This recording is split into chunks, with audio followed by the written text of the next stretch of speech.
এখান থেকে আজকে কয়েকটা বিষয় জানিয়ে দেই। আমার আসনের ভেতরে বাংলাদেশের এটা একটা আলাদা আসন। আমি তো বলেছি এখানকার সরকারি আমি। আমরা বুঝলাম আপনার আসনের সরকার আপনি নিজেই, কিন্তু আপনার গাড়ির ভিতরে আপনি কেন লাঠি রেখে দেন যখন তখন গ্যাঞ্জাম করার জন্য, সরকারি পাওয়ার দেখানোর জন্য? আমার গাড়িতে সবসময় দুইটা লাঠি আমি রেখে দেই। আমরা বুঝলাম আপনার গাড়িতে আপনি দুইটা লাঠি রেখেছেন, কিন্তু কেন দুইটা লাঠি আপনার গাড়ির মধ্যে রাখা হয়েছে তার জবাব দিন। কারণ আমার সরকারিভাবে এখনো অস্ত্র লাইসেন্স করা নেই এবং বডি গার্ড যেগুলো সরকার দেওয়ার কথা এখনো দেয়নি বা আমি নেইনি। আমির হামজা সাহেব, সম্মানিত সংসদ সদস্য, আপনি নিজেই তো বললেন আপনি নাকি আপনার এলাকার সরকার, তাহলে আপনার কিসের লাইসেন্সের প্রয়োজন আর কিসের সরকারি বডিগার্ডের প্রয়োজন? আপনি তো নিজেই বলেছেন আপনার আসনে আপনি নিজেই সরকার, আর যেখানে আপনি নিজেই সরকার সেখানে অন্য কোন সরকার আপনার বডিগার্ড দেবে?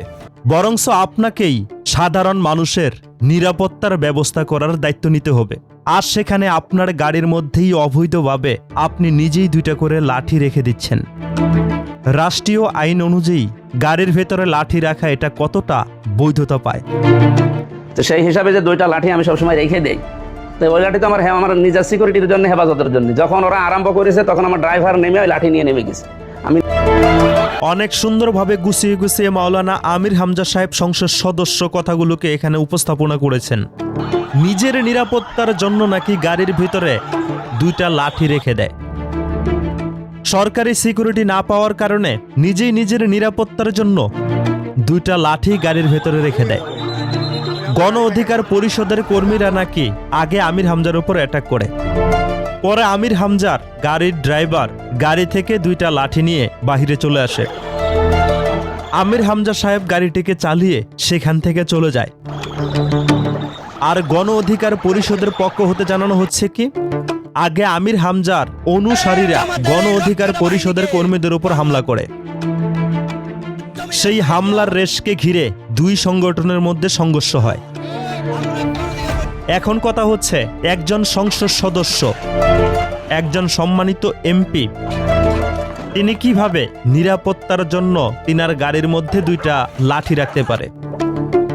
এটা কি রাষ্ট্রীয়ভাবে বৈধতা দেয়? আরেকজন সংসদ সদস্য কেন এমন ভাবে কথা বলল?